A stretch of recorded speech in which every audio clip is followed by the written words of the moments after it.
Je me tenais dans ma toge de diplômé, le regard fixé sur une pizza surgelée, laissée sur le comptoir de la cuisine avec un post-it jaune où était écrit « Félicitations ». Le contraste, entre ma réussite et cette offrande pathétique, m'a frappé comme un coup de poing. Mon téléphone a vibré, un message de groupe, le « Félicitations » obligatoire de mes parents. 7 jours plus tôt, à peine, ils avaient dépensé des milliers de dollars pour la remise de diplôme de ma sœur, Amanda, avec des feux d'artifice illuminant le ciel et un drone capturant chaque instant. Mes doigts se sont resserrés autour de mon étui à diplôme. 22 années, passées dans l'ombre en tant que fille invisible, se sont cristallisées en cet unique instant. J'ai retiré ma toque de diplômé et l'ai posée sur le comptoir, à côté de cette pathétique pizza surgelée. 4 ans d'études de médecine, d'innombrables nuits blanches, la mention summa cum laude. Et c'était ça, ma célébration. La maison était silencieuse, à l'exception du bourdonnement du réfrigérateur. Maman et papa étaient encore en Europe avec Amanda, célébrant son diplôme en administration des affaires par un voyage de 2 semaines en Italie et en France. Sa remise de diplôme avait eu lieu le week-end dernier. La mienne, c'était aujourd'hui. Ils connaissaient les 2 dates depuis des mois. J'ai sorti mon téléphone de mon sac et j'ai fait défiler le groupe de discussion familiale. Le message était là, coincé entre des photos de vacances d'Amanda posant devant la tour Eiffel et la tentative de selfie floue de papa. Félicitations, Cécilia, pour ta remise de diplôme. Fier de toi. C'est tout. Une seule phrase avec un point d'exclamation, comme si la ponctuation pouvait compenser leur absence. J'ai de nouveau regardé la pizza surgelée. Suprême, avec supplément fromage. Même pas ma préférée. La préférée d'Amanda. Ils l'avaient probablement achetée pour elle, et puis ils avaient oublié. Cela ne devrait plus me faire mal. Ce n'était qu'un jour de plus, dans une vie passée à être ignorée. Mais quelque chose, dans le caractère définitif de cette remise de diplôme, rendait la chose impossible à ignorer. Je m'étais dit pendant des années que lorsque j'accomplirais quelque chose de vraiment extraordinaire, quelque chose d'indéniable, il me verrait enfin. J'avais imaginé cette journée différemment. Pas de manière extravagante, comme la fête d'Amanda dans le jardin, avec un groupe de musique et un dîner préparé par un traiteur professionnel. Pas avec le photographe et son drone, qui a dû coûter des milliers de dollars. Juste. Quelque chose. Un bon dîner au restaurant. Une carte avec un message sincère. Des fleurs, peut-être. J'ai passé mon doigt sur le bord de mon étui à diplôme. À l'intérieur, se trouvait la preuve que j'avais obtenu mon diplôme, major de ma promotion, dans l'une des facultés de médecine les plus compétitives du pays. 4 années de sacrifice, pendant qu'Amanda changeait de spécialisation 3 fois, avant de se décider pour l'administration des affaires. Mon téléphone a sonné, une autre notification, une nouvelle photo dans le groupe familial. Amanda, portant un béret, à la terrasse d'un café. Déjà 36 j'aime. Je suis monté pour enlever ma toge, passant devant le mur de photos de famille. Le visage d'Amanda souriait sur au moins 2 tiers d'entre elles, récital de danse, tournoi de football, remise de diplôme du lycée. Ma présence était réduite au portrait de famille annuel, et à une photo gênante de mon exposition scientifique au lycée. Alors que je suspendais ma toge dans le placard, mon téléphone a sonné. Le visage de maman est apparu sur l'écran. Salut, ma chérie. Comment s'est passée la cérémonie? Sa voix avait cette qualité distraite que je ne connaissais que trop bien. C'était bien. Je me suis assise sur mon lit, soudainement épuisé. Tu as une autre message? Et la pizza? J'ai dit à ton père qu'on aurait dû commander quelque chose, mais tout était si chargé avec la planification du voyage d'Amanda. En arrière-plan, j'entendais des rires et le tintement de verre. Oui, je l'ai eu. Merci. Nous sommes si fiers de toi, ma chérie. La fac de médecine. Qui l'eût cru? J'ai fermé les yeux. Moi, maman. Je dis que je veux être médecin depuis que j'ai 10 ans. Bien sûr, a-t-elle ri. Quoi qu'il en soit, nous fêterons ça correctement à notre retour. Oh, Amanda veut te dire bonjour. Avant que je puisse répondre, la voix de ma sœur est arrivée. Cécilia. Félicitations, sœurette. Paris n'est-il pas incroyable? Papa nous a pris des billets pour l'opéra demain. Je ne saurais pas te dire. Je n'y suis jamais allé. Tu devrais absolument venir la prochaine fois. Et, Tu as vu les photos de ma fête de remise de diplôme? Les images du drone sont dingues. Je me suis mordu la lèvre. Oui, ça avait l'air sympa. Sympa? C'était épique. Papa dit que ça valait chaque centime. Elle a baissé la voix pour prendre un ton de conspiratrice. Et dire que j'ai obtenu mon diplôme avec seulement 3,2 de moyenne. Rien à voir avec ton statut de génie. C'est à ce moment-là que quelque chose a basculé en moi. Après toutes ces années, j'avais simplement supposé qu'Amanda avait excellé sur le plan académique, comme elle semblait exceller en tout aux yeux de nos parents. Attends, quelle était ta moyenne, déjà, ai-je demandé prudemment. 3,2 à peine la mention cum laude. Rien à voir avec tes notes parfaites, docteur génie. 3,2 après toutes les célébrations, les feux d'artifice, les vacances en Europe. Pour une moyenne de 3,2, alors que je m'étais épuisé à maintenir une moyenne parfaite de 4,0, jonglant avec un travail d'assistante de recherche et du bénévolat à la clinique du campus. Bref, maman veut récupérer le téléphone. Je t'aime. Ramène-moi un souvenir d'eux. Attends, où est-ce que tu vas fêter ça? Nulle part, ai-je dit doucement, alors que maman reprenait le téléphone. On parlera quand on rentrera, ma chérie. Profite bien de ta pizza. Papa nous emmène au Louvre maintenant. Je t'aime. L'appel s'est terminé avant que je puisse répondre. Je suis resté assise en silence un long moment, puis je suis redescendu à la cuisine. La pizza était toujours là, décongelant lentement sur le comptoir, à côté de ma toque de diplômé. 4 ans de médecine, la mention summa cum laude, une pizza surgelée, et un texto. J'ai pris une profonde inspiration et je me suis enfin autorisé à ressentir ce que j'avais réprimé pendant des années, je n'étais pas seulement ignoré ou moins favorisé. J'étais invisible. 2 semaines plus tard, mes parents et Amanda sont rentrés d'Europe, avec des valises pleines de souvenirs et des centaines de photos. J'avais passé ces 2 semaines à prendre des gardes supplémentaires au centre de santé du campus où je travaillais à temps partiel, évitant la maison vide et cette pizza que j'avais finalement jetée, intacte. Dîner de famille chez tante Jessica ce soir, a annoncé maman le lendemain de leur retour. Tout le monde veut entendre parler du voyage et célébrer vos 2 remises de diplôme. J'ai levé les yeux de mon café. Nos 2 remises de diplôme? Bien sûr, a dit maman, mais quelque chose dans son ton sonnait comme une pensée après coup. Ce soir-là, je me suis rendu à la maison de banlieue de tante Jessica, me préparant mentalement à ce qui allait suivre. L'allée était déjà pleine de voitures. Toute la famille élargie était venue. À l'intérieur, Amanda tenait le salon, faisant circuler son téléphone avec les photos de vacances, tandis que les parents s'extasiaient. Papa versait du vin, l'air bronzé et détendu. Personne n'a remarqué mon arrivée, sauf grand-père James, qui m'a adressé un sourire chaleureux depuis son fauteuil, dans le coin. Voilà le docteur, a-t-il lancé, et les têtes se sont enfin tournées vers moi. Cécilia. Tante Jessica s'est précipitée. Félicitations pour tes études de médecine. Quelle réussite. Merci, ai-je dit, sincèrement touché par son enthousiasme. Je racontais justement à ton cousin l'incroyable fête de remise de diplôme d'Amanda, a-t-elle continué. Ces feux d'artifice étaient spectaculaires. On se demandait pourquoi tu n'avais pas eu de célébration, toi aussi. La pièce est devenue silencieuse. J'ai senti la chaleur me monter aux joues, alors que tous les regards se tournaient vers mes parents. Maman a ri légèrement. Oh, Cécilia n'est pas vraiment du genre à faire la fête, n'est-ce pas, ma chérie? Elle a toujours été si indépendante. Papa a hoché la tête. Amanda adore les bonnes fêtes, mais Cécilia préfère les choses discrètes. Des personnalités différentes, vous savez. J'ai ouvert la bouche pour les contredire, pour dire que je n'avais jamais eu le choix. Mais Amanda a interrompu, à table. Venez voir le diaporama que papa a fait de ma remise de diplôme et de nos aventures à Paris. Tout le monde a migré vers la salle à manger, où un projecteur avait été installé.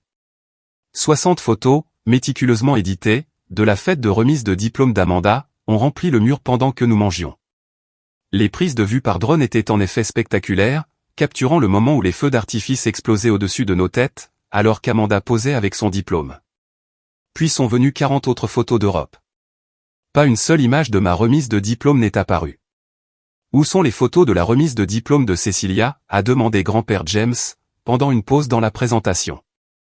Un silence gêné s'est abattu sur la table. Nous n'avons pas pu assister à sa cérémonie, a expliqué maman. C'était le même week-end que la préparation de la fête d'Amanda. Ma cérémonie avait lieu une semaine après la fête d'Amanda, ai-je dit doucement. Maman a cligné des yeux. Vraiment? Les dates se sont mélangées. De toute façon, Cécilia a compris. Elle a toujours été si autonome. La conversation s'est rapidement tournée vers les perspectives d'emploi d'Amanda. J'ai poussé la nourriture dans mon assiette, n'ayant plus faim. Après le dîner, je me suis échappé dans le jardin pour prendre l'air. Tante Jessica m'y a trouvé. Ça va, ma chérie? Tu as l'air silencieuse ce soir. J'ai haussé les épaules. Juste fatiguée du travail. Elle a étudié mon visage. Tu sais, je n'ai jamais compris tes parents. Ils t'ont toujours traité différemment. J'ai essayé d'en parler à ta mère, mais elle insiste sur le fait qu'ils vous traitent toutes les deux de la même manière. Ce n'est pas le cas, ai-je dit simplement. Tante Jessica a soupiré. Je sais. Je ne comprends juste pas pourquoi. Plus tard dans la nuit, je suis retourné dans ma chambre d'enfant, incapable de dormir. Le contraste, entre la façon dont mes parents célébraient Amanda et la façon dont ils reconnaissaient mes réussites, était devenu trop flagrant pour être ignoré.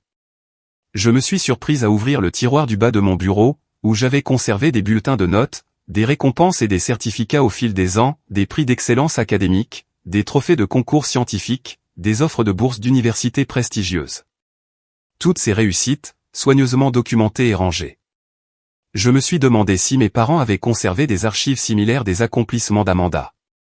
Curieuse, je suis montée discrètement au grenier, où étaient stockés les souvenirs de famille.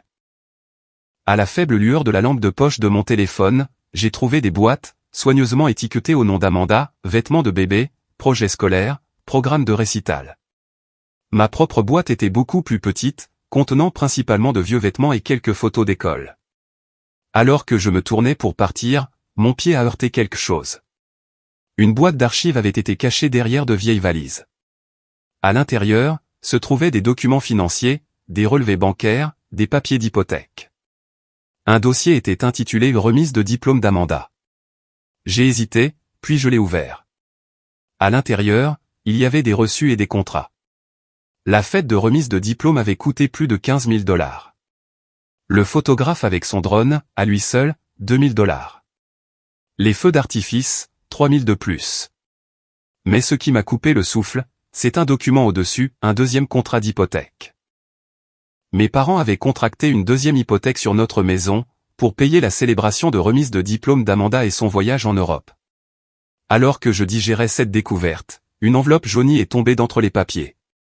Elle était adressée à ma mère, d'une écriture que j'ai reconnue comme étant celle de ma grand-mère, décédée quand j'avais 12 ans. La lettre était datée de peu après ma naissance. Margaret, commençait-elle.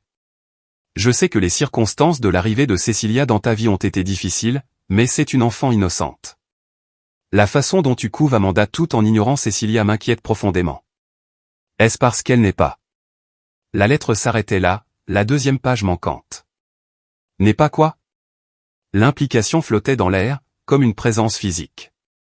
N'est pas la tienne? N'est pas désirée? N'est pas aimée? Un terrible soupçon a commencé à germer dans mon esprit. Étais-je adopté? Était-ce pour cela que mes parents avaient toujours favorisé Amanda? Parce qu'elle était leur enfant biologique, et pas moi?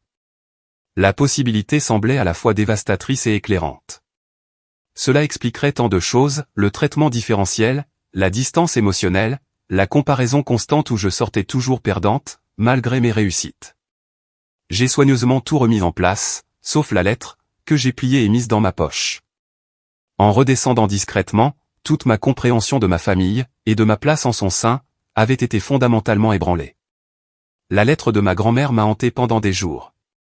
Je ne pouvais pas me résoudre à demander directement à mes parents si j'étais adopté. En partie par peur de la réponse, en partie parce que je savais qu'ils pourraient balayer mes inquiétudes, comme ils balayaient tout ce qui me concernait. Au lieu de cela, j'ai commencé ma propre enquête.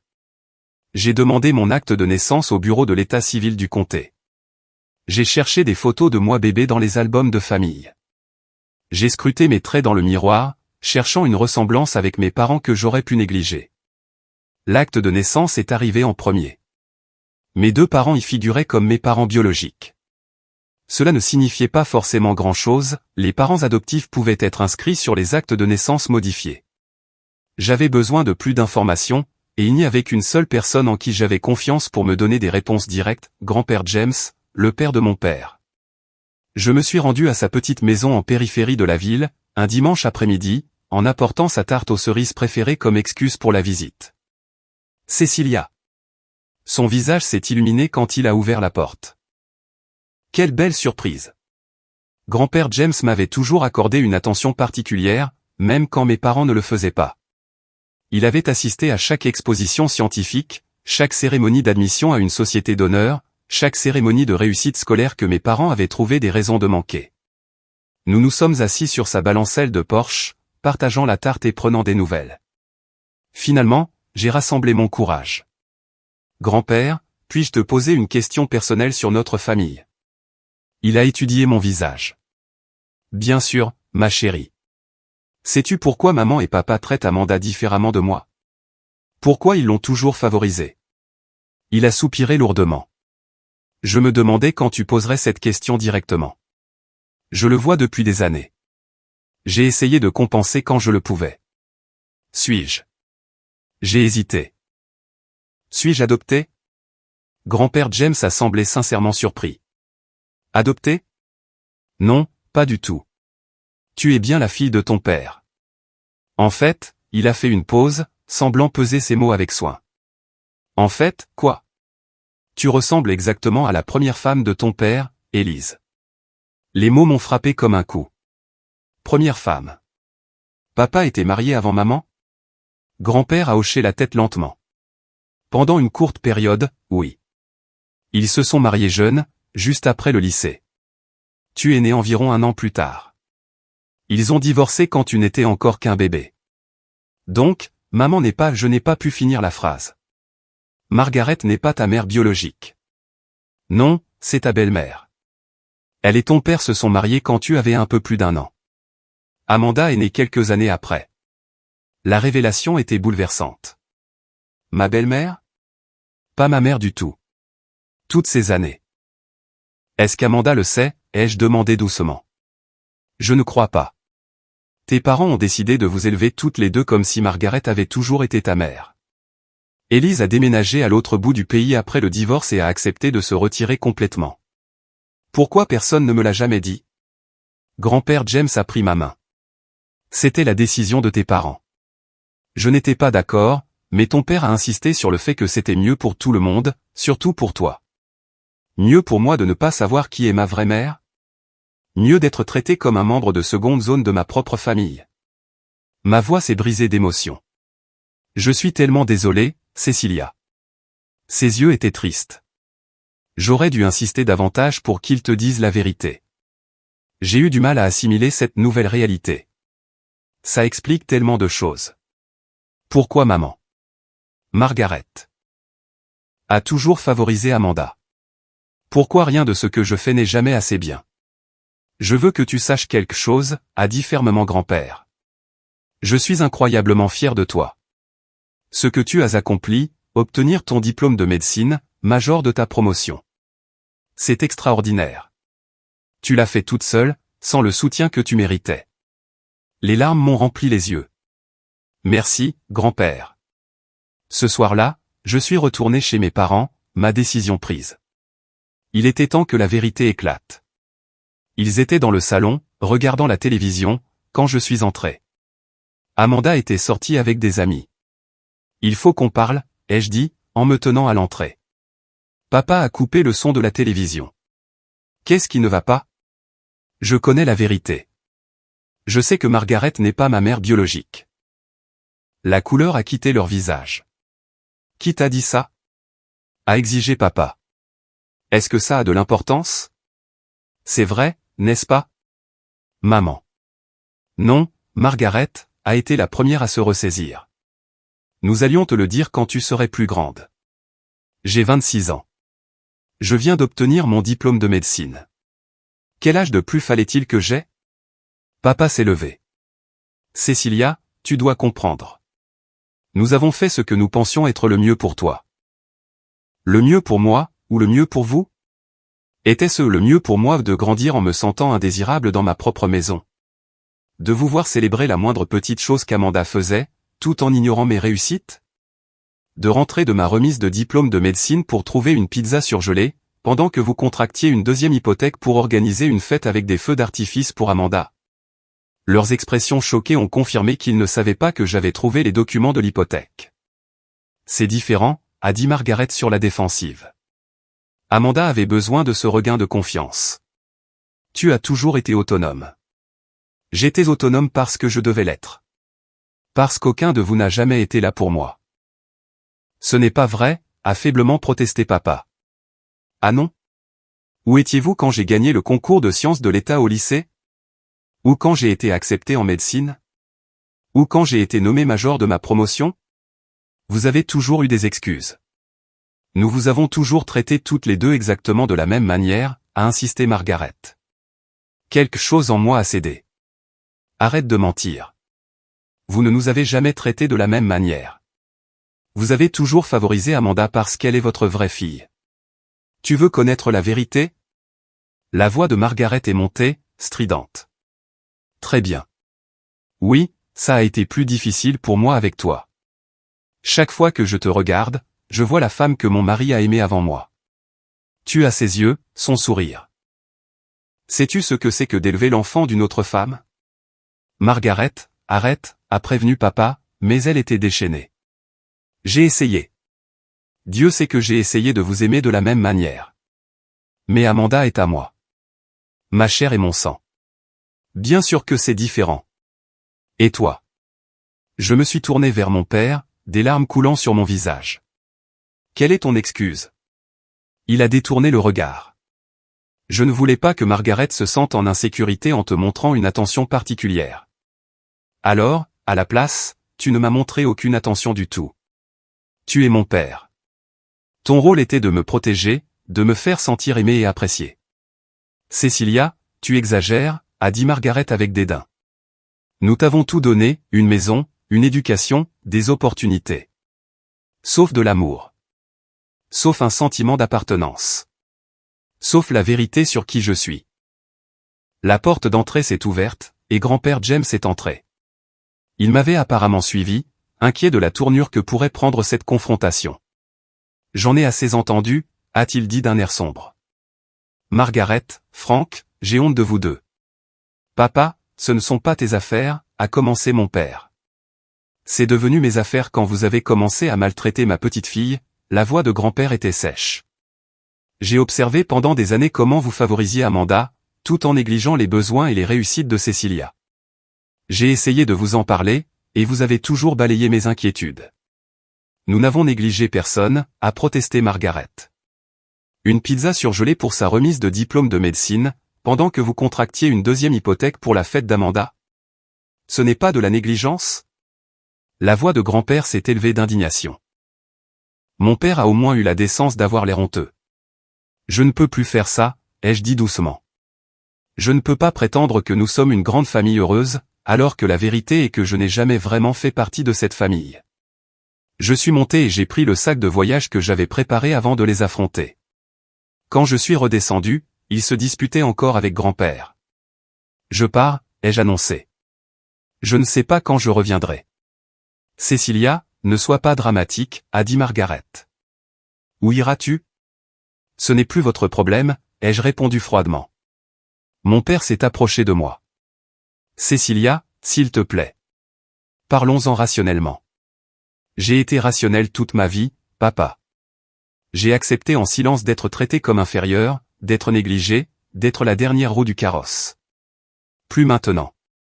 Je suis sorti avec mon sac, ignorant leurs appels à revenir. Grand-père James m'a suivi jusqu'à ma voiture. Tu peux rester chez moi aussi longtemps que tu en as besoin, a-t-il offert. Merci, grand-père, mais je crois que j'ai besoin d'un peu d'espace, loin de tout le monde en ce moment. Je t'appellerai demain. Alors que je m'éloignais en voiture, mon téléphone a commencé à vibrer de textos. Je les ai tous ignorés. Pour la première fois de ma vie, je me faisais passer en premier.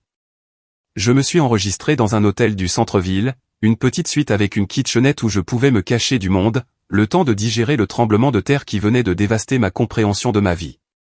Mon téléphone a continué de vibrer toute la soirée, des appels et des textos de mon père, de Margaret, et même d'Amanda, qui devait être rentrée au milieu des conséquences de mon départ. Je les ai tous mis en silencieux, sauf un texto de grand-père James. Pourquoi tout le monde panique? Es-tu en sécurité? J'ai répondu simplement, je suis en sécurité. J'ai juste besoin de temps. Il a répondu, prends tout le temps dont tu as besoin. Je suis là quand tu seras prête. Cette nuit-là, j'ai à peine dormi. Mon esprit était envahi de souvenirs de mon enfance, maintenant vus à travers le prisme de cette nouvelle information, les fois où Margaret avait tressailli quand quelqu'un remarquait à quel point je ressemblais à mon père, comment elle corrigeait toujours les gens qui disaient qu'Amanda et moi nous ressemblions. Amanda tient de mon côté de la famille, la façon dont elle passait rapidement sur les histoires de ma petite enfance, tout en s'attardant sur chaque étape importante d'Amanda. Le matin, l'épuisement m'avait laissé engourdi.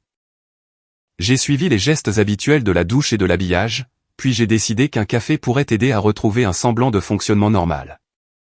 Le café de l'hôtel était bondé, alors je me suis dirigé vers un café au coin de la rue.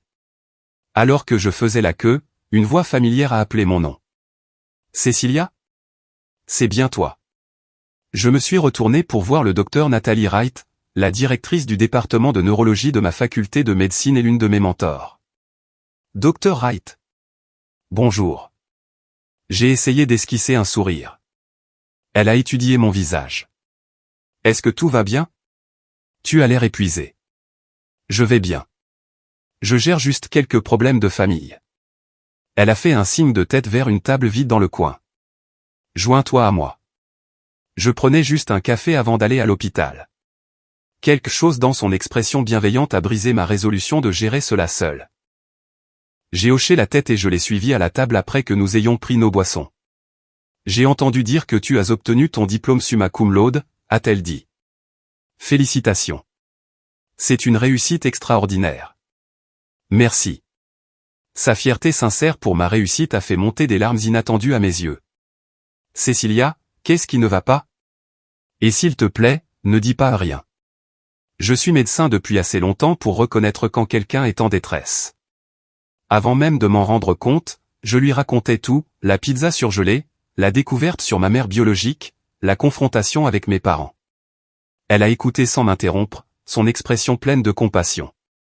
Quand j'ai eu fini, elle a soupiré profondément. Je suis tellement désolé que tu aies dû endurer cela. Les dynamiques familiales peuvent laisser des blessures plus profondes que n'importe quelle blessure physique. Je ne sais même plus quoi faire maintenant, ai-je avoué. Tout ce que je pensais savoir sur moi-même, sur ma famille. Tout était un mensonge. Le docteur Wright est resté silencieux un moment. Puis-je te confier quelque chose de personnel? J'ai hoché la tête. Mes parents m'ont renié quand j'avais 22 ans, a-t-elle dit. J'ai fait mon coming out, et ils étaient très religieux. Ils m'ont donné un ultimatum, renier qui j'étais ou quitter leur vie. Pendant des années, j'ai essayé de regagner leur approbation, leur amour. J'ai atteint tous les jalons académiques et professionnels que je pouvais, en pensant que si j'avais assez de succès, si j'étais assez accompli, ils m'accepteraient. Et ils l'ont fait? Elle a secoué la tête. Non. Et finalement, j'ai réalisé que leur incapacité à m'aimer inconditionnellement n'était pas un reflet de ma valeur. C'était une limite en eux. Ces mots ont résonné profondément en moi. La famille que j'ai maintenant, a-t-elle continué, c'est une famille que j'ai construite. Des collègues qui sont devenus des amis qui sont devenus une famille, ma femme et notre fille. Parfois, les personnes qui partagent notre sang ne sont pas capables de nous donner ce dont nous avons besoin. Comment as-tu surmonté la douleur, ai-je demandé. Je ne l'ai pas entièrement surmontée. J'ai juste cessé de la laisser me définir. Elle a pris une gorgée de son café. Ce qui m'amène à quelque chose dont je comptais t'appeler de toute façon. On m'a demandé de diriger un nouveau programme de recherche en neurologie à l'hôpital universitaire de San Francisco. Je suis en train de constituer une équipe des internes les plus brillants que je connaisse, et ton nom était en haut de ma liste. Je l'ai dévisagé, stupéfaite. San Francisco? Mais c'est à l'autre bout du pays. C'est vrai. Et peut-être que cette distance te donnerait l'espace nécessaire pour découvrir qui est Cécilia, en dehors des dynamiques familiales qui t'ont défini pendant si longtemps. L'offre était à la fois terrifiante et exaltante, un nouveau départ, une chance d'être apprécié pour mes compétences, une mentor qui voyait mon potentiel. Puis-je y réfléchir? Bien sûr. Le programme commence dans 2 mois. Prends ton temps, mais pas trop. Elle a souri et a regardé sa montre. Je dois y aller, mais appelle-moi n'importe quand. Et Cécilia, souviens-toi que ta valeur n'est pas déterminée par la façon dont ta famille te voit. Après le départ du Dr Wright, je suis restée assise là, à contempler son offre et ses paroles, une nouvelle ville, un programme prestigieux, une chance de me redéfinir loin de l'ombre de l'enfant moins favorisé. Alors que je quittais le café, j'ai littéralement bousculé Taylor Harris, ma meilleure amie du lycée. Nous nous étions perdus de vue pendant l'université et la fac de médecine, mais son visage familier était exactement ce que j'avais besoin de voir. Cécilia Palmer. Mon Dieu, ça fait une éternité. Elle m'a serré dans ses bras. J'ai entendu dire que tu venais d'obtenir ton diplôme de médecine. C'est incroyable. Merci, ai-je dit, souriant sincèrement pour la première fois depuis des jours. Comment vas-tu? Je viens d'avoir mon master en éducation. J'enseigne en CM2 maintenant. Es-tu libre pour déjeuner? On a tellement de choses à se rattraper.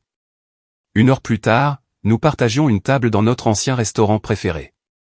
Il avait toujours été facile de parler avec Taylor, et bientôt, je me suis retrouvé à lui confier les récentes révélations sur ma famille. Je me suis toujours posé la question, a admis Taylor. La façon dont tes parents te traitaient, toi et Amanda, différemment, c'était assez évident, même au lycée. Vraiment? Je pensais que j'étais juste trop sensible. Pas du tout. Tu te souviens quand tu as gagné cette énorme bourse de sciences et que tes parents ne sont même pas venus à la cérémonie? Pendant ce temps, ils ont organisé cette immense fête pour les 16 ans d'Amanda le même mois. Le souvenir m'a piqué. J'avais oublié ça. Taylor a hésité. Il y a autre chose que tu devrais savoir. Amanda et moi sommes restés un peu en contact via les réseaux sociaux. Pas des amis proches ou quoi que ce soit, mais on commente parfois les publications de l'une et de l'autre. D'accord. Elle a toujours été étrangement compétitive à ton sujet, même quand tu n'étais pas là. Genre, elle publiait des choses en se comparant à toi, se faisant généralement passer pour la meilleure. Quoi? Pourquoi ferait-elle ça? Elle a toujours été l'enfant chéri. Taylor a sorti son téléphone et a fait défiler quelques captures d'écran. J'ai gardé ça parce que ça me dérangeait. Regarde. Elle m'a tendu son téléphone. Il y avait un message privé d'Amanda datant de quelques années, ma sœur se croit si spéciale avec ses notes parfaites, mais devine qui a une voiture pour son anniversaire? Pas mademoiselle 4.0 de moyenne. Un autre, parents m'emmènent à Cancun pour les vacances de printemps. Cécilia est coincée à la bibliothèque à étudier. Qui gagne à la vie, maintenant? Et plus récemment, ma fête de remise de diplôme a coûté plus cher qu'un semestre de la précieuse fac de médecine de Cécilia. Je suppose que ça montre qui maman et papa apprécient le plus. J'ai eu la nausée en lisant ces messages. Je n'avais aucune idée qu'elle ressentait ça. Je pense qu'elle a toujours été jalouse de toi, a dit doucement Taylor. Ton intelligence, ta concentration, tes réussites. La façon dont ton grand-père t'adore, de toute évidence. Jalouse de moi? C'est ridicule. On lui a tout servi sur un plateau, pendant que je devais me battre pour chaque miette de reconnaissance. Matériellement, peut-être, mais tu as mérité chaque réussite par tes propres moyens. Au fond, je pense qu'elle sait que le favoritisme de ses parents est la seule raison pour laquelle elle a de quoi se vanter. Le point de vue de Taylor était déconcertant. J'avais passé toute ma vie à envier la place d'Amanda dans notre famille, sans jamais imaginer qu'elle pourrait envier des aspects de ma vie. Je dois retourner au travail, a dit Taylor en regardant l'heure. Mais ne nous perdons plus de vue, d'accord? Et Cécilia, ne laisse pas les problèmes de tes parents te définir. Tu es incroyable, avec ou sans leur reconnaissance. En quittant le restaurant, l'offre d'emploi du Dr Wright me semblait de plus en plus attrayante. San Francisco. Un nouveau départ. Une chance d'être apprécié pour qui j'étais, et non pour qui je n'étais pas. Mon téléphone a vibré avec un autre texto de mon père, s'il te plaît, rentre à la maison. Il faut qu'on parle. Pour la première fois de ma vie, je n'ai pas répondu immédiatement à sa convocation. Au lieu de cela, j'ai répondu par texto, j'ai besoin de plus de temps. Puis j'ai appelé grand-père James. Il était temps d'obtenir plus de réponses sur ma mère biologique, et sur l'histoire familiale qui m'avait été cachée pendant 26 ans. 3 jours plus tard, j'ai finalement décidé de retourner chez mes parents pour récupérer d'autres affaires. J'étais resté chez grand-père James, où il m'avait laissé de l'espace pour digérer, tout en me donnant plus de détails sur ma petite enfance et ma mère biologique. J'ai programmé ma visite en milieu de matinée, espérant que tout le monde serait sorti. À ma grande surprise, la voiture d'Amanda était dans l'allée. Elle devait être rentrée plus tôt de son voyage post-diplôme en Europe.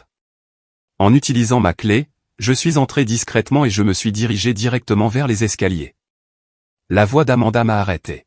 « Alors, tu as enfin décidé de revenir. » Elle se tenait à l'entrée de la cuisine, les bras croisés sur la défensive. « Je viens juste chercher quelques affaires », ai-je répondu avec prudence. « Tu as mis cette famille sans dessus-dessous, tu sais ça ? Papa dort à peine. Maman pleure tout le temps. J'ai été irrité par son ton accusateur. Je suis désolé. Découvrir que l'on m'a menti toute ma vie a été gênant pour tout le monde. Ils essayaient de te protéger. Vraiment ? Où se protégeaient-ils eux-mêmes ? J'ai commencé à monter les escaliers, ne voulant pas de cette confrontation. Tu as toujours eu la vie facile, a lancé Amanda derrière moi, la voix amère. Je me suis arrêté, me retournant lentement. Facile ? Tu plaisantes ? Tu es l'intelligente, la talentueuse, celle qui a tous les dons naturels. Sais-tu ce que c'est que de grandir dans ton ombre ? Ces mots étaient si absurdes que j'ai failli rire. Mon ombre ? Amanda, ils t'ont favorisé de toutes les manières possibles depuis notre enfance.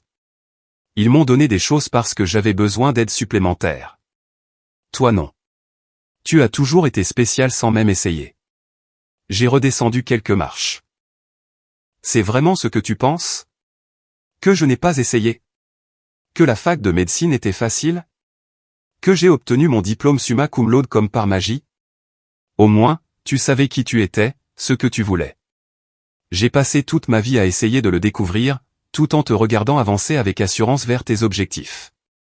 L'ironie était stupéfiante. Toutes ces années, j'avais envié la confiance d'Amanda, son charme social facile, sa place apparemment sans effort au centre de l'attention de notre famille. Je ne me suis jamais senti en confiance, ai-je admis doucement. J'essayais toujours de me prouver digne du même amour et de la même attention qu'il te couvrait. L'expression d'Amanda a vacillé. Il t'aime. Pas comme il t'aime. C'est différent, pas moins. Une pizza surgelée, Amanda. Ils m'ont laissé une pizza surgelée pour ma remise de diplôme de médecine, tout en contractant une deuxième hypothèque pour ta fête. En quoi ce n'est pas à moi ? Avant qu'elle ne puisse répondre, la porte d'entrée s'est ouverte. Mes parents sont entrés, se figeant en me voyant. Cécilia, a dit mon père, la voix hésitante. Tu es à la maison. Je ne suis pas à la maison. Je viens juste chercher des vêtements. Margaret s'est avancée. S'il te plaît, parlons-en calmement. En famille. Nous ne sommes pas une famille, ai-je dit sèchement. Les familles ne se mentent pas pendant 26 ans. Nous avons fait ce que nous pensions être le mieux, a insisté papa. Le mieux pour qui ? Pas pour moi. L'expression de Margaret s'est durcie. Tu as toujours été si dramatique. Toujours à tout ramener à toi. Tout ramener à moi. Quand avez-vous jamais fait quoi que ce soit pour moi ? Ma remise de diplôme de médecine avait lieu une semaine après la fête d'Amanda. Vous n'avez même pas pu commander une pizza. Vous avez laissé une pizza surgelée sur le comptoir. Nous étions fatigués. Sais-tu tout le travail qu'a demandé la célébration d'Amanda ? Oui, en fait. Pour 15 000 $. Le prix d'une deuxième hypothèque. Ce n'est pas juste, a interrompu Amanda. Je n'étais au courant de rien de tout ça. Il ne s'agit pas de toi, Amanda, ai-je lancé. Tu vois, c'est exactement de ça que je parle, a dit triomphalement Margaret. Tu as toujours été jalouse de ta sœur. Toujours en compétition avec elle. Je n'ai jamais été en compétition avec elle. Je voulais juste le même amour et la même attention que tu lui donnais si librement. La dispute a dégénéré, les voix s'élevant alors que des années de ressentiment et de douleur se déversaient de toutes parts. Nous étions si absorbés par notre combat que nous n'avons pas entendu la porte d'entrée s'ouvrir à nouveau. Au nom du ciel, que se passe-t-il ici ? Grand-père James se tenait à l'entrée, le visage rouge de colère. Papa, c'est une affaire de famille privée, a commencé mon père. Oh, maintenant tu te soucies de la famille? La voix de grand-père était sèche. Où était cette préoccupation quand tu as laissé ta fille rentrer à la maison pour trouver une pizza surgelée après avoir obtenu son diplôme de médecine? Pas encore ça, a soupiré Margaret. Si, encore ça. Grand-père a sorti un portefeuille en cuir de sous son bras. J'ai gardé des archives au fil des ans, anniversaires, célébrations, cadeaux de Noël, présence aux événements scolaires. La disparité est flagrante et indéniable. Il a ouvert le portefeuille et a commencé à étaler des photographies sur la table basse, des comparaisons côte à côte de mes anniversaires par rapport à ceux d'Amanda, des listes d'événements que mes parents avaient manqués pour moi mais auxquels ils avaient assisté pour Amanda. Papa, qu'est-ce que tu fais? A demandé mon père, la voix tremblante. Je te montre la vérité que tu as refusé de voir. J'ai essayé de te parler pendant des années de la façon dont vous traitez ces filles différemment. Tu as toujours balayé mes inquiétudes. Margaret s'est avancée, le visage rouge. Tu n'as aucun droit de juger la façon dont nous avons élevé nos enfants. Elle n'est pas ton enfant, a dit doucement grand-père. C'est ça qui a toujours été le problème, n'est-ce pas, Margaret? Tu n'as jamais pu voir au-delà du fait que Cecilia est la fille d'Élise. La pièce est tombée dans le silence. J'ai essayé, a finalement murmuré Margaret. J'ai vraiment essayé de l'aimer de la même manière. Non, tu n'as pas essayé, a dit mon père de manière inattendue. Et je t'ai laissé faire parce que je me sentais coupable. Nous nous sommes tous tournés vers lui, surpris. Coupable de quoi, ai-je demandé. Il s'est affalé sur le canapé, paraissant soudain beaucoup plus vieux. De t'aimer plus qu'Amanda. Margaret a eu le souffle coupé.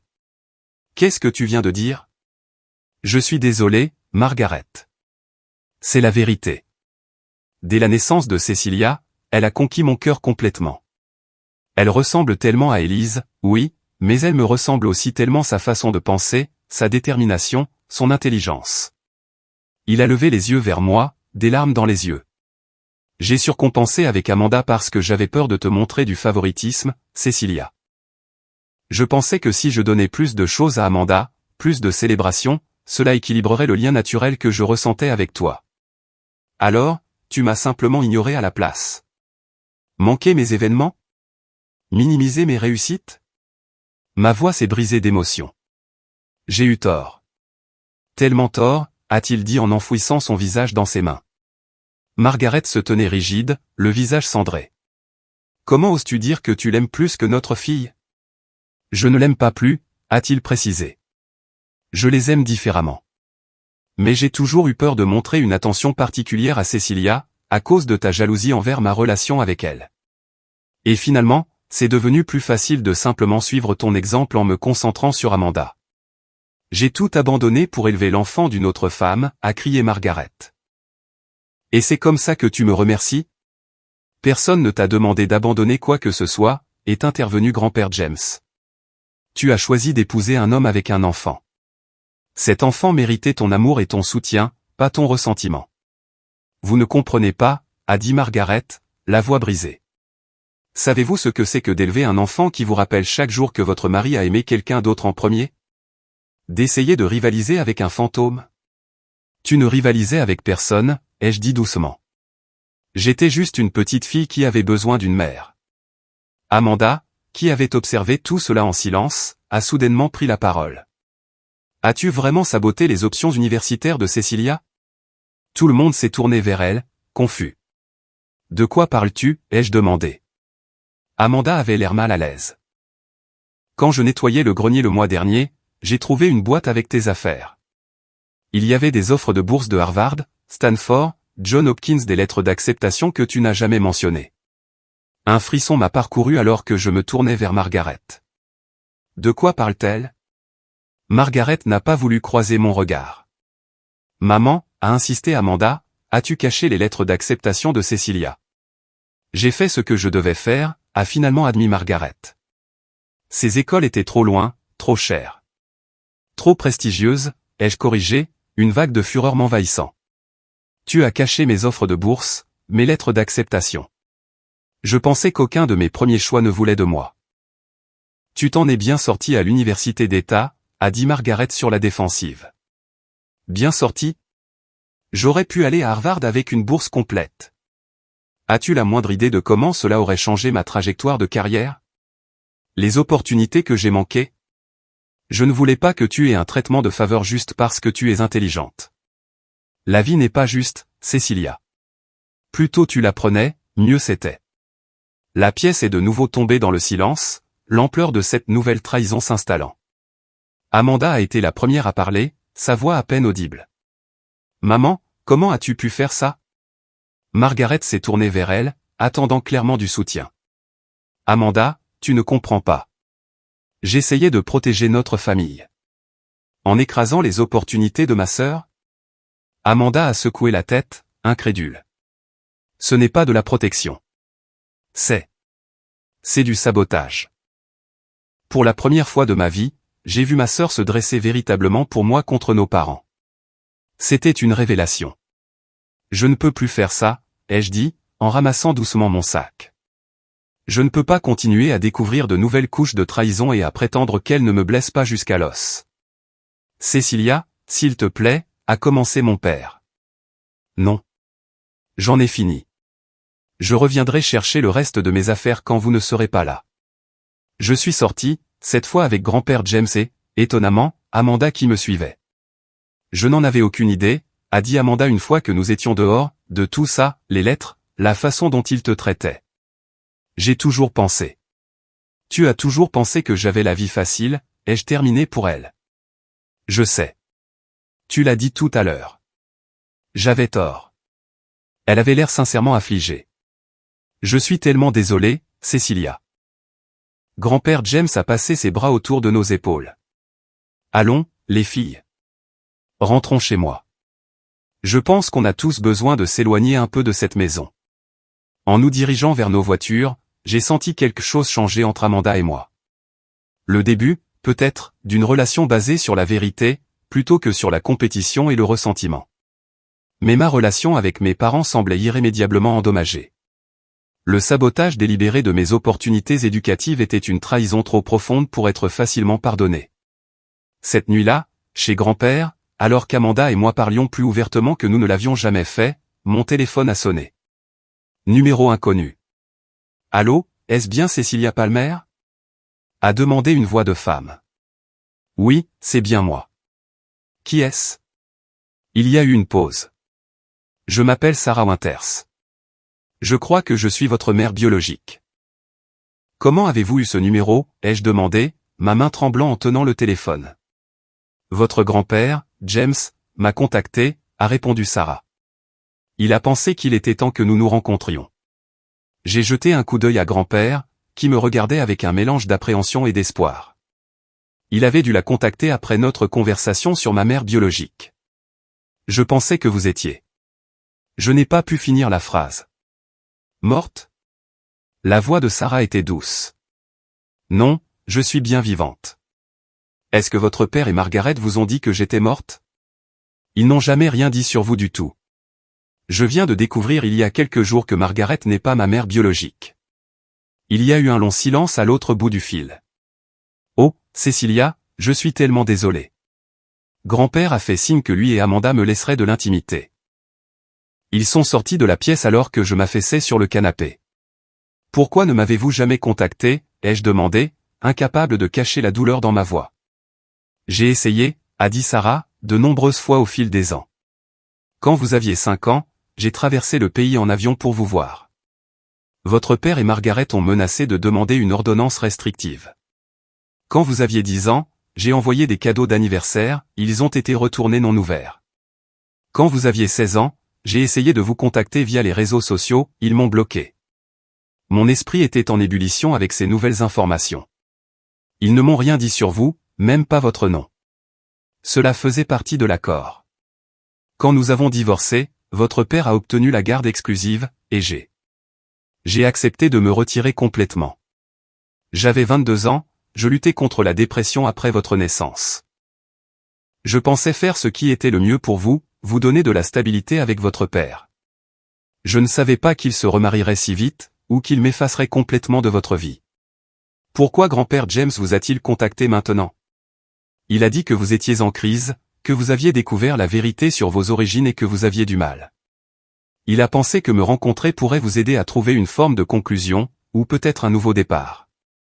Les émotions m'ont submergé, la colère face à la tromperie, le deuil de la relation que je n'avais jamais eue, la curiosité envers cette femme qui m'avait donné naissance. Aimeriez-vous que l'on se rencontre? A demandé Sarah avec hésitation.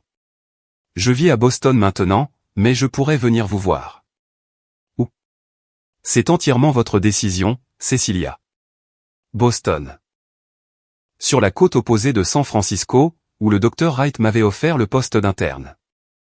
La géographie semblait soudain être une métaphore du choix qui s'offrait à moi, avancer vers un nouvel avenir, ou revenir en arrière pour récupérer mon passé. Je crois que j'aimerais ça, ai-je finalement dit. Vous rencontrer. Nous avons convenu de nous voir pour déjeuner le lendemain. Après avoir terminé l'appel, je suis resté assise dans un silence stupéfait, jusqu'à ce que grand-père et Amanda reviennent. J'espère que tu n'es pas en colère contre moi, a dit grand-père. J'aurais dû demander avant de la contacter. Je ne suis pas en colère, l'ai-je rassuré, juste dépassé. Amanda s'est assise à côté de moi. Qu'a-t-elle dit? J'ai raconté la conversation, essayant encore de la digérer moi-même. Vas-tu la rencontrer? A demandé Amanda.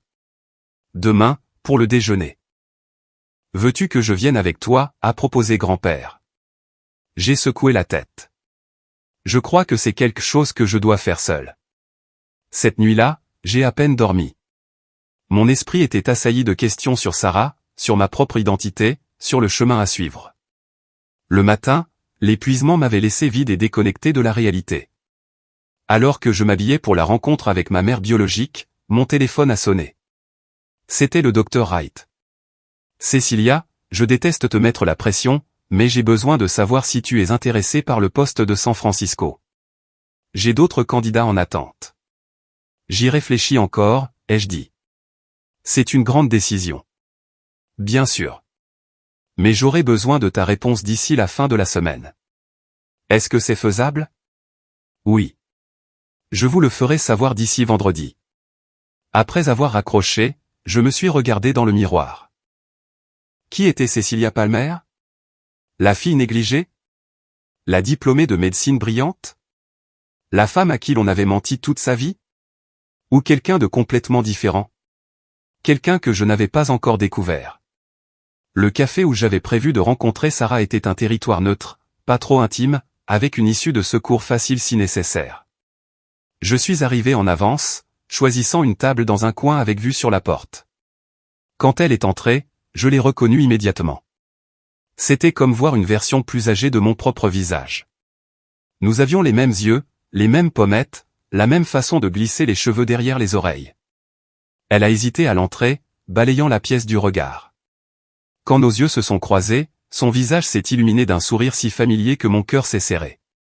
Cecilia, a-t-elle dit doucement en s'approchant de la table.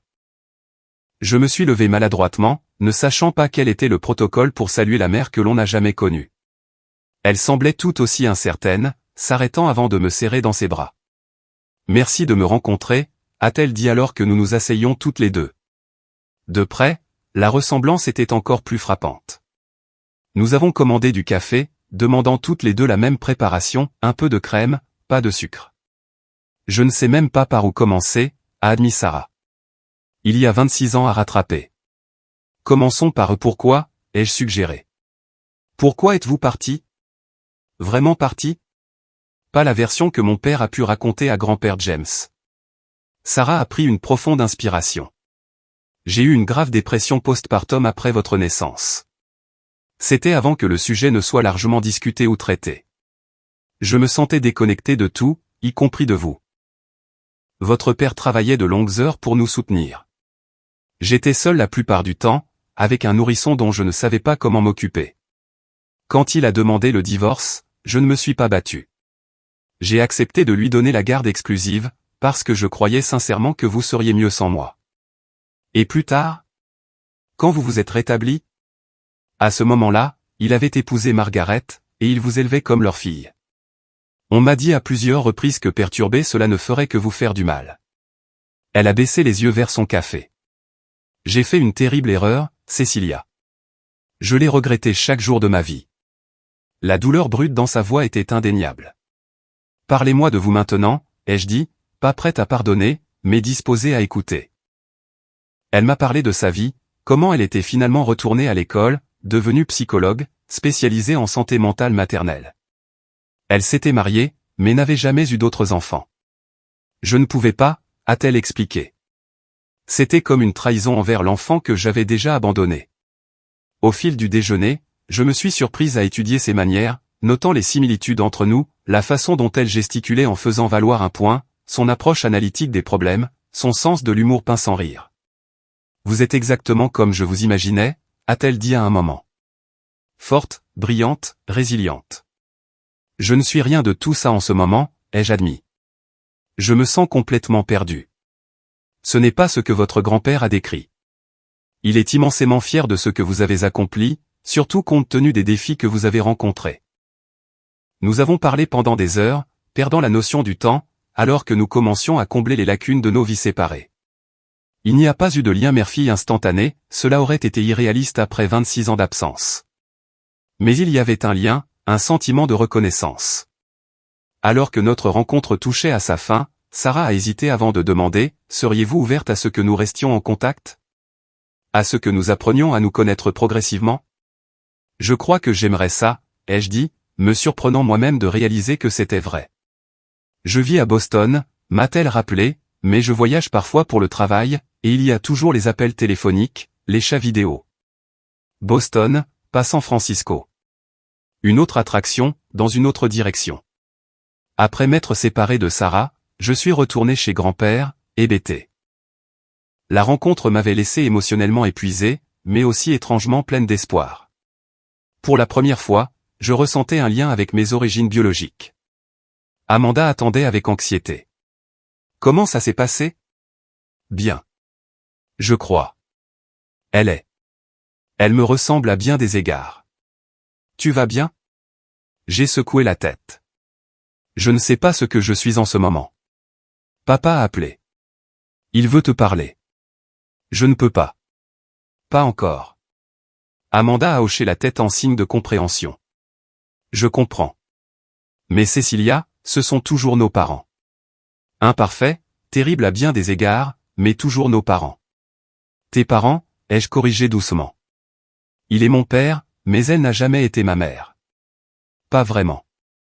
Ce soir-là, alors que j'essayais de donner un sens à tout ce qui s'était passé au cours de la semaine écoulée, mon téléphone s'est allumé avec un texto de Margaret, ton père a eu une crise cardiaque. Urgence de l'hôpital Cédar. J'ai fixé le message, choqué, mon premier instinct étant de le rejeter comme une tactique de manipulation. Mais quand le téléphone de grand-père a sonné quelques secondes plus tard avec la même nouvelle, j'ai su que c'était réel. Nous nous sommes précipités à l'hôpital pour trouver Margaret faisant les 100 pas dans la salle d'attente des urgences, le visage strié de larmes. Que s'est-il passé, a exigé grand-père. Il s'est effondré à la maison, a-t-elle dit. Douleur thoracique. Ils font des examens maintenant. C'est grave, a demandé Amanda, la voix tremblante. Ils ne savent pas encore, mais sa tension artérielle était dangereusement élevée.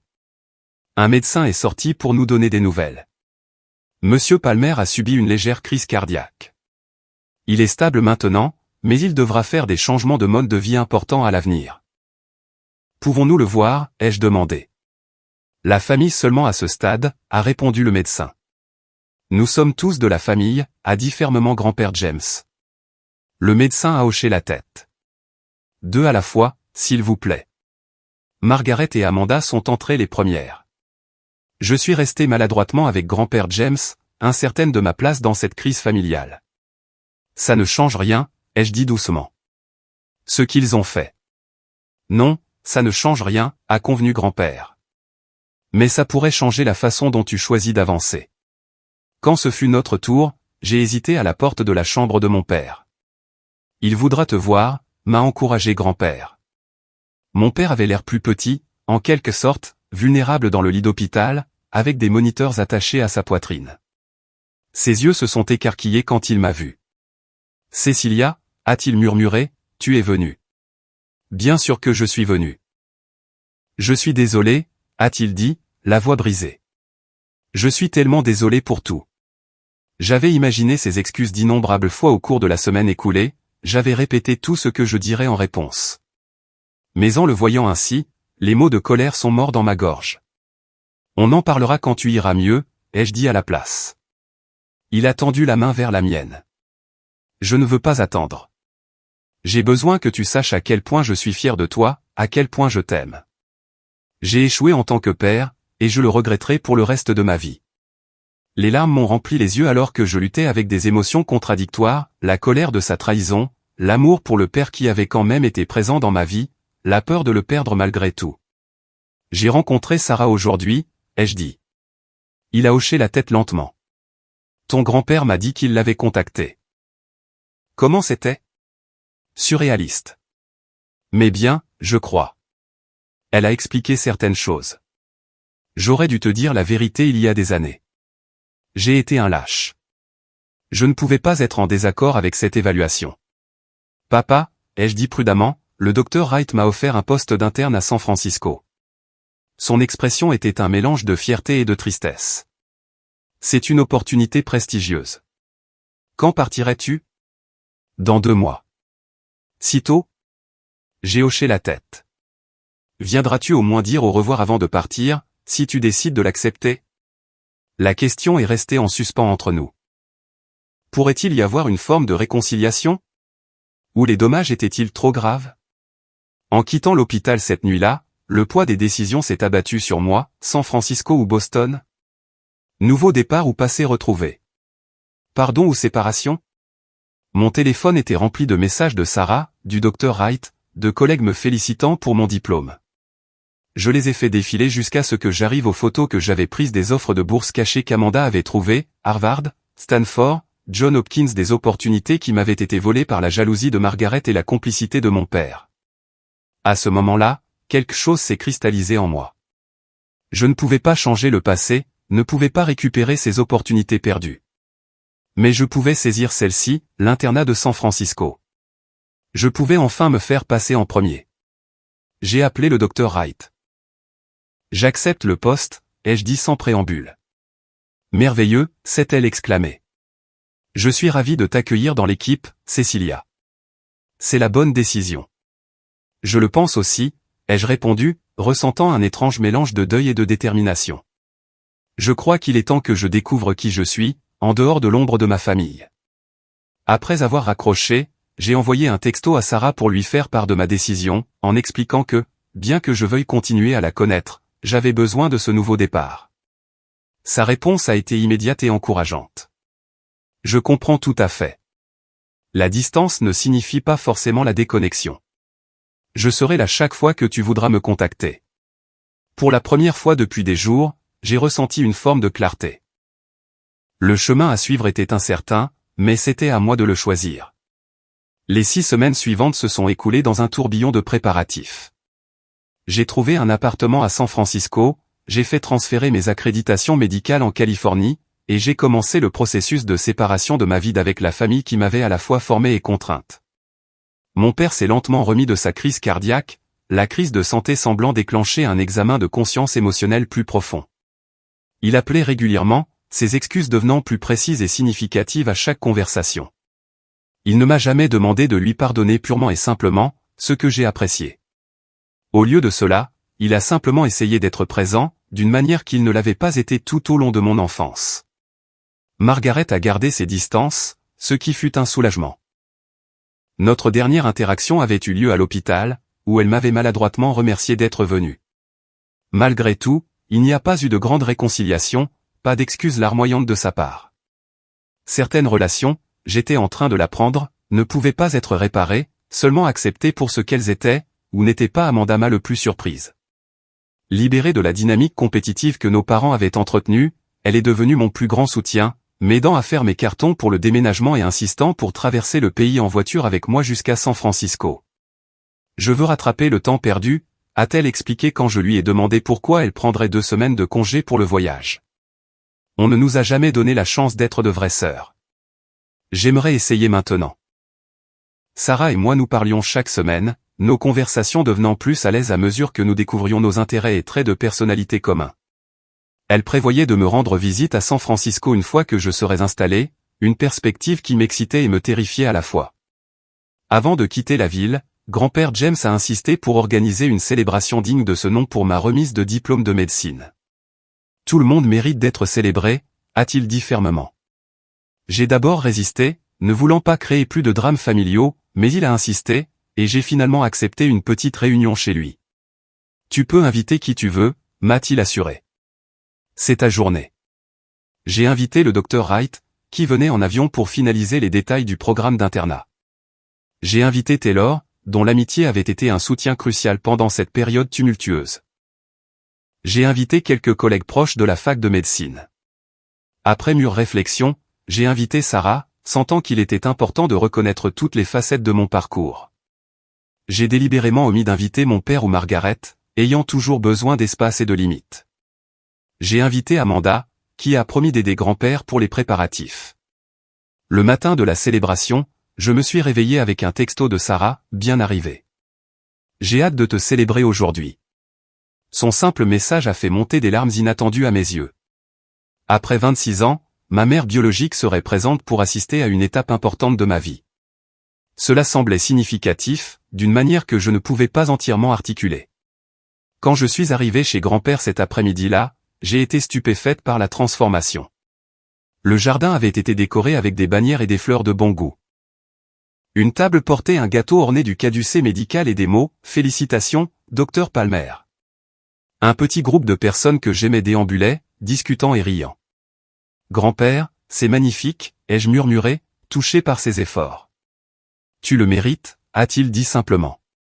Je suis seulement désolé que cela ne se soit pas produit quand ça aurait dû. Le docteur Wright s'est approché, élégante dans une robe bleue. « Cecilia, ton grand-père m'a tout raconté sur tes expériences scientifiques d'enfance.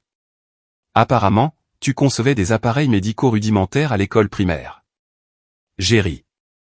Il exagère. Mais j'ai bien démonté notre grille-pain pour voir comment il fonctionnait quand j'avais 7 ans, et je l'ai remonté parfaitement, a ajouté fièrement grand-père. Alors que d'autres invités arrivaient, je me suis senti me détendre et profiter de la célébration. C'est à cela qu'aurait dû ressembler une remise de diplôme, être entouré de personnes qui se souciaient sincèrement de mes réussites. Sarah est arrivée, l'air nerveuse, restant en retrait jusqu'à ce que je m'approche d'elle. « Je suis si contente que tu aies pu venir », ai-je dit, me surprenant moi-même en l'enlaçant. « Je n'aurais manqué ça pour rien au monde », a-t-elle répondu en me rendant l'étreinte.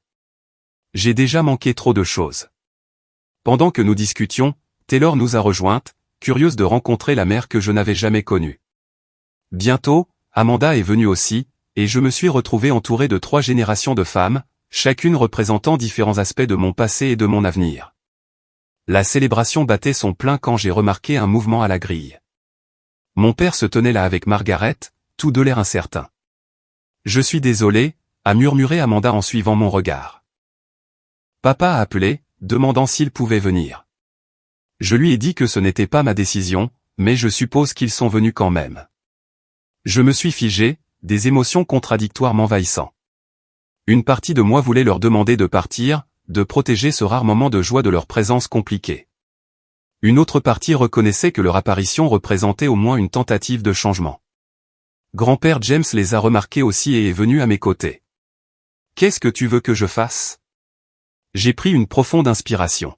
« Laisse-les rester, mais je ne ferai aucun effort particulier. » Ils sont entrés avec précaution, portant une grande boîte cadeau. Mon père avait l'air pâle, mais déterminé. Margaret semblait mal à l'aise, surtout quand elle a aperçu Sarah de l'autre côté du jardin. L'énergie de la réunion a changé, les invités sentant la tension sous-jacente. Je me suis occupé en parlant avec le Dr Wright et d'autres collègues, évitant délibérément toute interaction immédiate avec mon père et Margaret. Finalement, grand-père James a demandé l'attention de tous.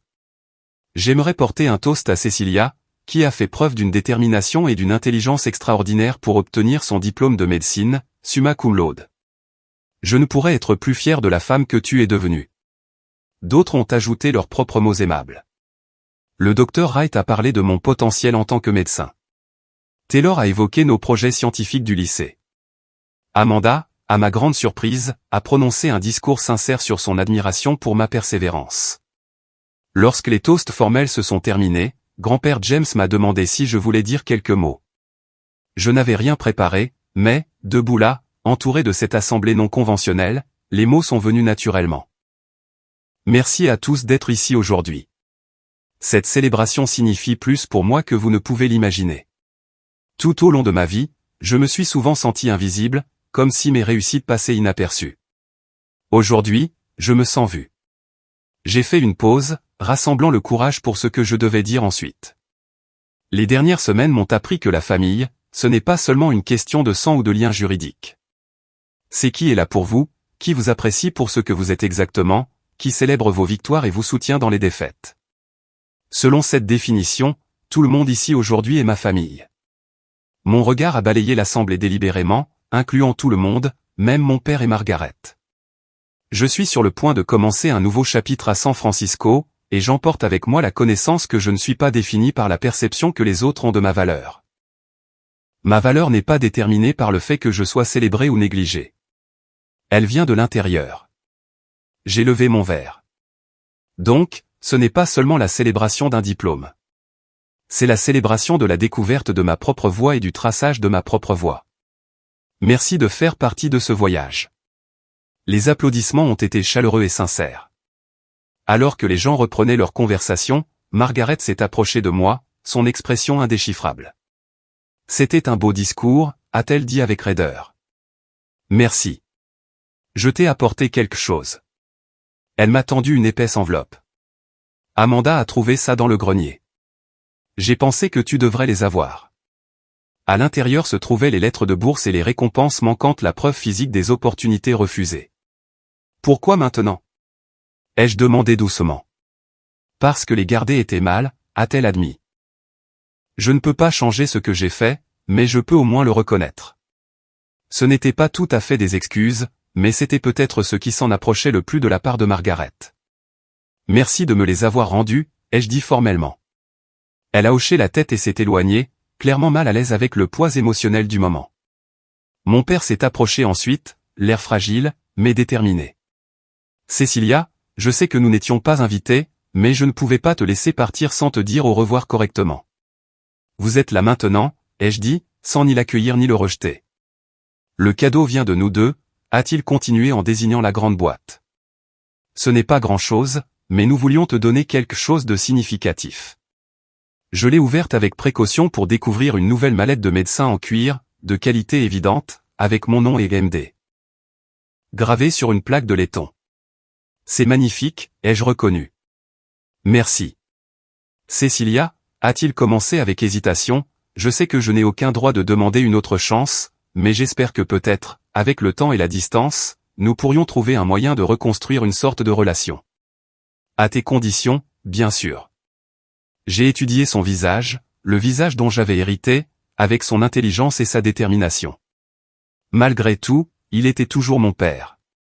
Je ne peux faire aucune promesse, ai-je dit honnêtement, mais je ne fermerai pas complètement la porte. Nous verrons ce que le temps apportera. Le soulagement a envahi ses traits.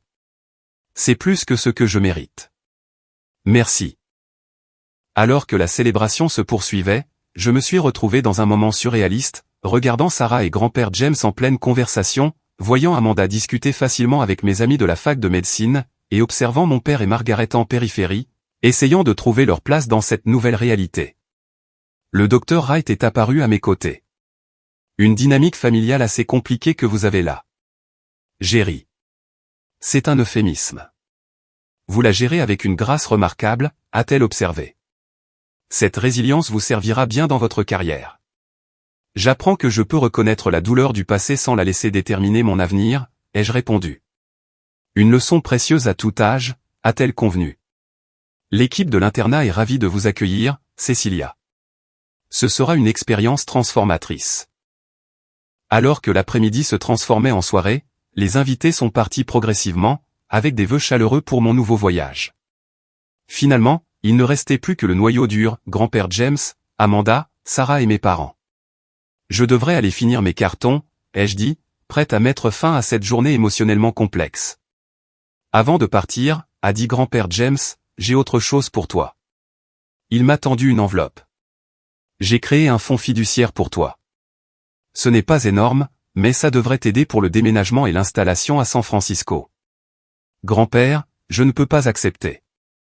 Si, tu peux, m'a-t-il interrompu doucement. Considère ça comme le cadeau de remise de diplôme que tu aurais dû recevoir, plus les intérêts pour toutes les années où tes réussites n'ont pas été célébrées comme il se doit. Sa générosité m'a fait monter les larmes aux yeux. Merci. Sarah s'est approchée ensuite. J'ai une offre pratique si ça t'intéresse. J'ai une collègue à San Francisco qui a une maison d'amis qu'elle loue à des internes en médecine. C'est disponible si tu as besoin d'un endroit où rester pendant que tu cherches quelque chose de permanent. Ce serait incroyable, ai-je admis, touché par sa prévenance. Alors que je me préparais à partir, Amanda m'a serré fort dans ses bras. Plus que 2 jours avant notre road trip. J'ai prévu des arrêts touristiques ridicules en chemin où mon père et Margaret se tenaient maladroitement près de leur voiture, l'incertitude se lisant sur leur visage. Je me suis approché d'eux une dernière fois. Merci d'être venu aujourd'hui, ai-je dit formellement. Nous sommes fiers de toi, Cecilia, a dit mon père. Je sais que ces mots ne signifient pas grand-chose après tout, mais ils sont vrais. Margaret a hoché la tête avec raideur à côté de lui, son expression compliquée. Je vous ferai savoir quand je serai installé à San Francisco, ai-je promis, offrant cette petite branche d'olivier. 2 jours plus tard, Amanda et moi avons commencé notre traversée du pays en voiture. En passant le panneau de sortie de la ville, j'ai senti un poids se lever. Pas complètement disparu, mais plus léger, en quelque sorte. Prête pour ce nouveau chapitre, Dr Palmer ? A demandé Amanda en me jetant un coup d'œil depuis le siège conducteur. Je crois que oui, ai-je répondu, me surprenant de la sincérité de mes paroles. Le voyage de 2 semaines est devenu une forme de guérison en soi, alors qu'Amanda et moi parlions librement de notre enfance, du favoritisme de nos parents, et de notre propre relation compliquée. Sans la dynamique toxique créée par nos parents, nous avons découvert un lien et une compatibilité sincère que nous n'avions jamais eu la chance de développer. Au moment où nous sommes arrivés à San Francisco, quelque chose de fondamental avait changé entre nous. Nous n'étions plus seulement des sœurs par les circonstances, nous devenions des amis par choix. La maison d'amis de la collègue de Sarah était parfaite, un petit studio près de l'hôpital, avec vue sur le jardin. Alors qu'Amanda m'aidait à déballer mes affaires, je m'émerveillais de la tournure différente qu'avaient prise les choses, par rapport à ce que j'avais imaginé. Je pensais que je commencerais ce nouveau chapitre complètement seul, ai-je admis. Au lieu de ça, j'ai ce système de soutien étrange, étendu et compliqué. Le meilleur genre, a souri Amanda. Les familles normales sont surcotées. Le premier jour de mon internat, j'ai reçu des textos de tout le monde, des mots d'encouragement de grand-père James, des conseils pratiques du Dr Wright, des vœux de Sarah, et même un message formel de mon père. Amanda avait laissé une carte cachée dans ma mallette de médecin, va sauver des vies, sœurette. Je te rends visite le mois prochain.